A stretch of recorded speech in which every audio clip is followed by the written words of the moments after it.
like Mr. Okay, so you're John Martin. It's Miss Malfino's. John Martin. Recognize the name. Sorry.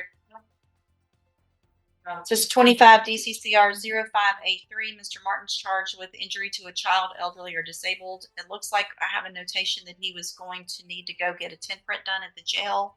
Did you get that done? What? A what? What? I don't know. I have a notation on my docket. For the TRN. Did he bond out of another jail or something? He hasn't even put this game. No, it's not for a plea. It's because there was an issue, I guess, at the jail with What's your middle name? Like this. John Martin. Are you John Martin? Yes. Yes. In DPS, I don't know, something happened at the jail. It didn't happen right. Okay. To have an accurate TRN, it needs to be. It's just he goes and he does it and he leaves. It's not going in. Do they know that He needs to speak with one time. Yeah. if you could? This is the first I've known about a judge. Well, I don't understand. Okay, never mind. Maybe that's was just because that came up between. Okay, so what we need you to do, it looks like there was an issue when you were in jail getting the prints done right and the number assigned to your case through DPS. So I'm going to order you between now and that next court date to go to the jail. It's probably best if you go, not probably best, you need to go during working hours so that you can ask for that person. Miss Werner will make sure that she knows you're coming. It'd be great if you would go get it done today, possibly go straight there, get it over with so that we don't have any issues. We've got to get that done before we can do anything else, okay? So you'll just go to, And let me know that you've done this. he needs to go to releases, I guess, and go in through that door. You'll go in through the releases door. You can explain where y'all go through, Mr. Burbank, Go to the window, so I didn't see this. to do it, just to do my fingerprints. Flat came on this, the other one next door. Mm-hmm. You know, where you came out of. Where you came out. Go back in. And there's a window right there. Okay. Where you came out, go into that door, go to that window, and tell them that that you have to go do your 10 print and ask for her, and they'll know what you need to do. Okay, and they'll just get your fingerprints done, and you'll be able to leave. Okay, nobody's gonna keep you there or anything. Okay. Okay, so now, so what is the actual announcement though? Something was TPS. Got the records, Judge. They were not separated. They were redacted, Right, and they were sent to me. right. You've sent them to Unredacted everybody. and redacted. Yeah. At your instruction, I sent you the thumb drive with the originals. I did not open them, and I provided Mr. Burbank myself a copy of the redacted. Right. And that's what we. And I'm going through it right now, Judge. Okay. And so I just asked. So this will be the last reset. We waited a while on those, and so now that we have that, let's get done. Reset it one more time. Let's get an announcement at the next court date. Make sure you go get those. This opening section might sound routine, but it actually shows how detailed the court system is behind the scenes. Something as simple as fingerprints not syncing correctly with DPS can completely stall a criminal case. And notice how the judge stays calm and procedural the entire time. Because if those records aren't accurate, the court literally can't move forward safely. That's the kind of detail most people never see in courtroom videos. Those fingerprints done, okay? All right, you're free to go, sir. So, And then you have Crystal Robertson. yes, sir. This is Mr. Coleman's or not, but anywhere you're going, you need to pay attention to what's on your clothes. I guys. You understand? Will he waive the formal reading of the indictment? Well, Your Honor. Mr. Chandler, in clause number 25 DCCR 1481, you're charged with the state jail felony offense of engaging in organized criminal activity from September 28th of 2025. And how do you plead to that charge? Guilty, no. Are you pleading guilty freely and voluntarily?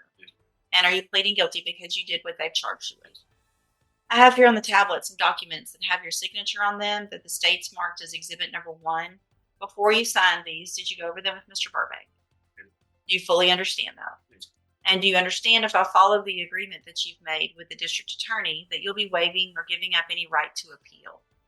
And it looks like the agreement that you've reached is for a 5-year deferred probation, There would be a $500 fine, and you would be required to follow all of the rules. Here's where the reality of a guilty plea starts hitting hard. The judge isn't just reading paperwork. She's making sure every single constitutional protection is knowingly waived. Appeal rights, immigration consequences, probation conditions, all of it has to be acknowledged on record. Because later on, I didn't know usually won't save you in court. Rules and conditions of probation. Is that your understanding? Yes, ma'am. Do you also understand, if you're not a U.S. citizen, that a plea of guilty or no contest may result in your deportation, exclusion from admission to the country, or denial of naturalization under federal law? Yes. State tenders number one. No objections. It's admitted. Is there any evidence that Mr. Chandler is not competent? No.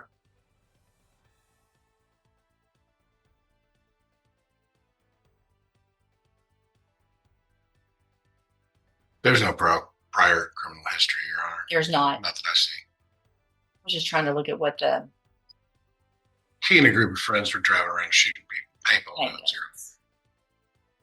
So I want to get all those names. Let's see. Got it. I've got them right here. Nothing. So any reason then not to waive the pre-sentence report? Nothing stages. All right. And did you catch that detail? Driving around shooting people.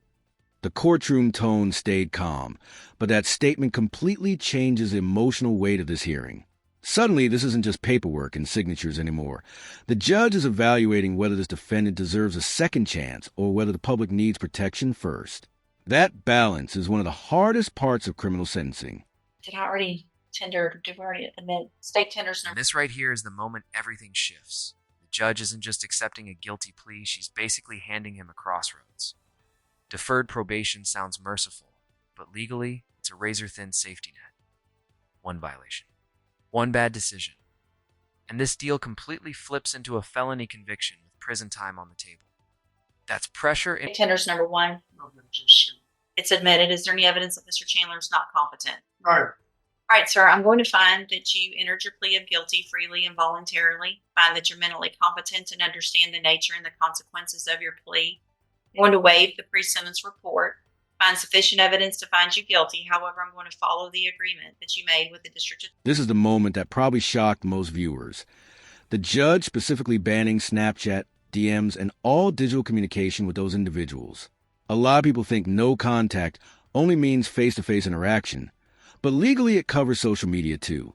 One careless message, one disappearing Snapchat, one tag photo, and probation officers can treat it as a violation. Social media has become evidence territory now. Attorney and defer all proceedings and place you on probation for 5 years. Yes. You're ordered to pay the $500 fine and to follow all of the rules and conditions of probation. That includes having absolutely no contact and no communication with Jason Weinberg, Aiden Dickinson, and Corbin Rayleigh. Yes. That obviously means in person. You can't hang out with them, but that also means you can't Snapchat them, DM them, send messages, whatever it is. No contact, no communication. You understand? If you do everything that you're supposed to on this probation, this is an excellent opportunity because you don't have a felony conviction on your record. You're young. Having a felony conviction would be a very negative thing for you and for anybody on their record. What makes deferred probation so dangerous is that it feels like freedom until you realize it's conditional freedom. Technically, he walks out without a felony conviction today. But for the next 5 years, every decision matters. Miss meetings, fail conditions, contact the wrong people, catch another charge, and the court can instantly reopen everything. That's why judges often call probation an opportunity, not a guarantee. So if you successfully complete the probation, the case is actually dismissed at the end. Yes. The other side of that, though, is if you violate any condition of probation, you can be brought back into court, found guilty, so you become a convicted felon, and sent to the state jail prison for up to 2 years. Do you understand? Yes, Your Honor. All right, I'm handing you the trial court certification that shows this was an agreement that I followed, and so you have waived your right to appeal. You need to have a seat here in the courtroom. Probation's going to call you up to her desk when she's ready to go over your paperwork. And honestly, this ending leaves a huge question hanging over the entire case. Is strict probation actually the best way to redirect young offenders, or does it just put them one mistake away from prison? Because the judge clearly believes rehabilitation is still possible here. But now the pressure shifts entirely onto defendant. One wrong move, and this calm courtroom scene could look very different next time. Good luck to you, sir. What makes this hearing so fascinating is how calm and procedural it sounds.